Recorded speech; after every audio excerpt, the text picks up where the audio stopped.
Alright, what's up guys, it's your Claimer and welcome to a new series that I'm really excited to start.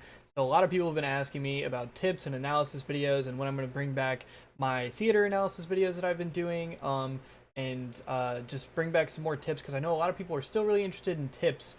So I thought today would be a perfect time to sit down and bring you guys my new series, which I've been really excited about starting, which I'm going to call arena tips or arena analysis or something along those lines. But essentially it's going to be a series where I analyze my gameplay sort of in the same way that Shyway does analysis, but obviously I'll have a unique perspective with it being my gameplay and all. So I've got some games that I'm gonna analyze, and I'm gonna pick out the good parts and the bad parts, tell you guys what to do, what not to do, and give you guys some tips that'll help you get better at Arena or even Halo 5 in general. So at the moment of recording, I am champ 60 in Arena with almost a day and a half played and somewhere around 250 games or so.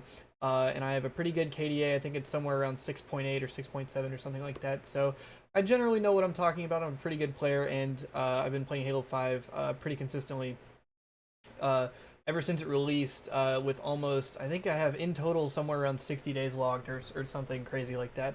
So without further ado, we're going to go ahead and start this recording. We're going to skip ahead to when the game starts. So I'm going to try not to get a little carried away and analyze every little thing. I know I have the tendency to do that, and whenever I did my viewer analysis videos, I would be pausing things all the time and going into the free cam and would take way too long. So this is my first crack at this, so hopefully we'll get a little bit better. Remember to leave your tips in the comments and stuff. But today we're looking at an Empire Strongholds, and off the break you'll see I do this every single time I play Empire Strongholds, and I will fly for the overshield, and I'll go for a burn, right? So the way that I like to think, because I solo queue pretty much 100% of the time that I play Halo 5 nowadays, when it comes to power-ups, I pretty much always go for the burn. So you'll see me do that little break off on Empire where I just thrust slide right at the overshield, and normally people will come and they'll try to shoot from the fan or the outside, right? But I just go for this because best case scenario is I get it and the other team isn't prepared for it, or maybe they didn't send enough people outside, and so you get the overshield. Worst case scenario, I burn it. And either way, I know the time, which helps me while solo queuing, obviously, with lack of communication. Either way, I get the time, and the other team doesn't get it, right? I very rarely see other people do that, so that's generally a pretty good break off. So right there, I see that we have camo.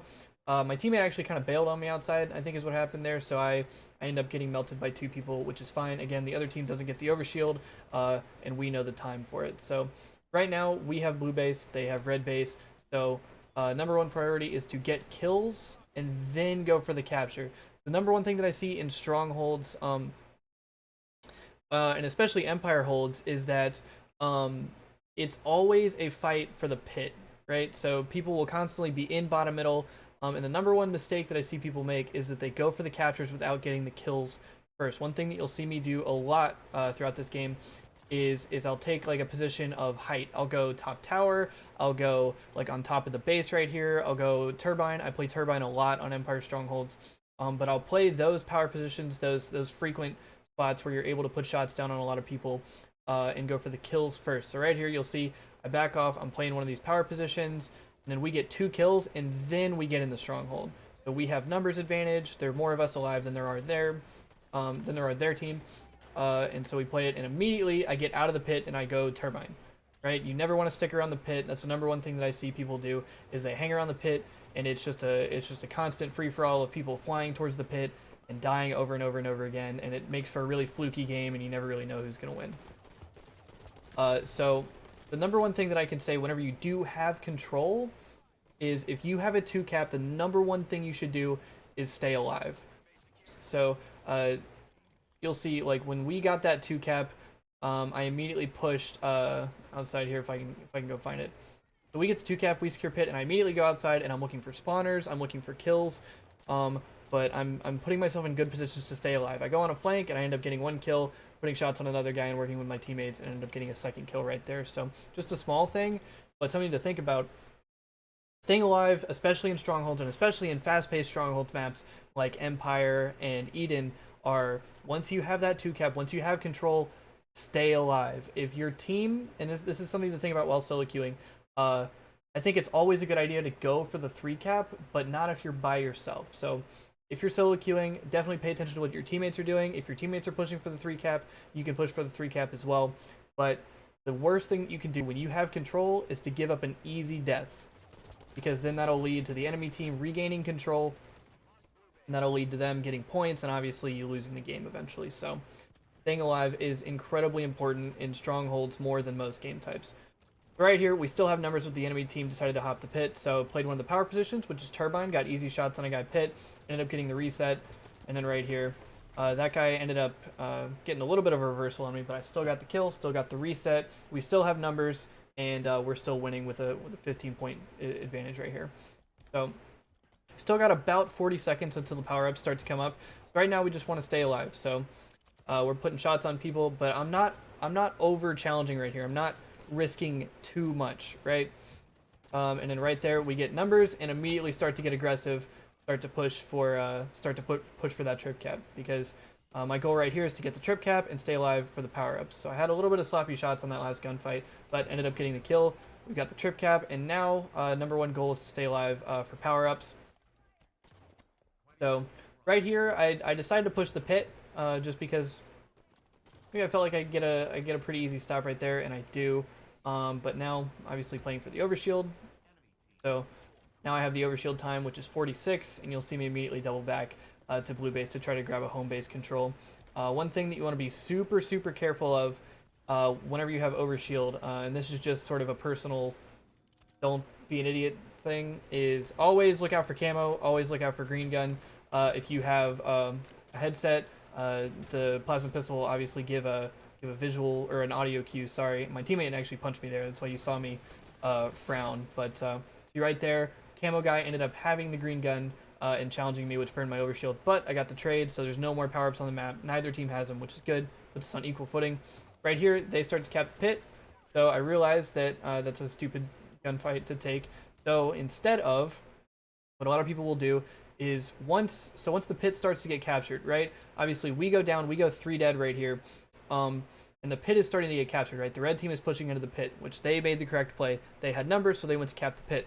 So what most people will do is they'll respawn and they'll immediately thrust slide in the pit, try to get that quick stop, and try to obviously stop it from being captured. But one thing that I do want to preach to you guys is don't, especially if it's clearly lost, right? Our entire team has died. We've gone 4 dead, and they're about to capture it, and they have like all 4 of them in the pit. They're going to capture that no matter what. So smart thing to do, which I should have done from the start, is to stay alive. So you see me throwing pre-nades, but I'm staying alive, I'm being an annoying kill, and because of that, we're going to be able to get the kills and push out of them being in control faster, if that makes sense. So the number one thing that I want to preach to you guys is being a hard kill, staying alive as much as possible. See right there, I spawned here after they got control. I spawned blue plat, and I ended up getting 2 kills and staying alive. So, and right here, ended up getting another kill. We've got 2 dead, and our teammates are capturing the pit. Again, I'm still holding this power position for the moment, just trying to put shots on people. And you'll see me throw a lot of, like, that was a really good nade right there. You'll see me try to throw a lot of nades to just get people weak. A lot of people think that the better Halo 5 players are just getting all the kills and making all the flashy plays and whatever, but a lot of things that go sort of under the radar that don't have their own stats are support players. So people who put shots on people who get assists and a lot of damage and resets on objectives and stuff. You won't see a whole lot of noise about them because they're maybe not as flashy, but all those things are super important. So unfortunately, I died right as the power-ups were coming up. So you'll see I switched to my teammate on death cam. I see one of them's on camo, and that way I was able to see when my teammate got the camo. And so now I have the time for the camo as well. I'm pretty sure I caught the time for the overshield there, but right there, I like to end up helping stop pit. And one thing that you'll see right there is, if it'll go back, so I like to give up blue, because blue is already gone. We saw that the overshield guy was in blue. So instead of giving up a stupid death, I decided to go for the reset on pit, because I knew that we would have numbers advantage there, and I knew that I would have an easier time possibly winning a gunfight, because I'm not up against the overshield guy. Our team has camo. And so I end up challenging right here. I start to get shot in the back, and so I just run. I just stay alive. Luckily, my teammates end up getting the kills, but even if they hadn't gotten the kills and we would have been put into a trip cap right there, it would have been better that I had gotten away with my life than died. Because if you die, that is 8 seconds where you're out of the game, where you're in that respawn screen. So in a fast-paced Strongholds game like Empire, staying alive is paramount. It's the most important thing you can do. So I know I'm kind of repeating myself with that, but it really is that important. So right here you can see I'm just doing my best to stay alive, because since they have a 2 cap, their next move should be to go for the pit. So I'm honestly just trying to watch to see when they push the pit. So I give up kind of a stupid death right there, which is exactly what I was talking about. Right here, I got a little bit impatient because nobody pushed me, and so I over-challenged a pretty dumb situation, and I got caught in a 3v1. I got shot out by 3 different people, and I gave up an easy death. Now luckily my teammates were working together pretty well and ended up pushing to red base, as well as we had one of our teammates flank and go to blue. So my teammates don't end up capturing red, but we do end up with the reset on pit. And look at that, staying alive. I'm going outside, I'm playing those power positions. We have a 2 cap, we have control, and we're all alive because we didn't over challenge, we didn't give up a stupid death, and now we're in pretty good positions to keep control and keep gaining points. So right here you'll see me try to play my angles pretty smart, just stay alive, being annoying. That guy had a really tough time killing me, and because of that we're alive. I end up killing his teammate. That's 3 dead, and we still have control. Look at that, we're picking up the spawners, and I see immediately, you'll see right there, so we get 3 dead. I'm about to push the trip cap, and I look and see that the blue is being captured. Immediately go for that red base. Rotating on Empire is super important, and whichever team rotates faster is normally the one that is going to win the game. So right there you'll see another little thing you'll see is that once this is almost captured, I leave it, right? So I know my other teammates in it, and so I immediately leave to go try to get a power position somewhere else on the map. So one thing that I see a lot of people do is they'll stack like 3 or 4 people even in a Strongholds, and they'll all sit there until it's completely captured. And you don't have to do that. Time and being efficient with your time is what separates good players from great players. So efficiency on the map, and especially on Strongholds maps like Empire and Eden, efficiency is just about the most important thing. So not wasting any time whatsoever until when I'm sure that's going to be capped, I go ahead and push outside. Teammate ends up helping me with that gunfight. Now we've got the trip cap, so next thing we need to worry about is power-ups. So staying alive, we're in power positions, and we're worried about power-ups. Spawners should be around the tower. So another good nade, and right there, a guy in the enemy team quits, which pretty much sealed the end of the game right there. So I think I'm going to go ahead and call it there. That ended up doing it for that game. If I skip ahead here, if I skip ahead to the stats here. So yeah, ended up winning 100-30 right there. But I hope that was helpful for you guys. Again, this was my first time giving a go at this sort of analysis and tips thing. I hope you guys were able to learn something from that. I definitely plan on doing a ton more of these videos. So give me some constructive criticism. Hopefully, I hope that nobody has anything too mean to say to me. But yeah, let me know if I'm doing a good job with this. Let me know what I should improve on, and yeah, it's gonna do it for me today. So let me know again what you guys thought in the comments down below. Remember that everything is linked in the description: Twitch, Twitter, merchandise, Discord, Patreon, all that stuff. Remember to go check it out. But yeah, that's gonna do it for me today. I hope you guys enjoyed. Likes are appreciated. Subscribe for new. Much respect as always, and I'll see you guys later. Goodbye.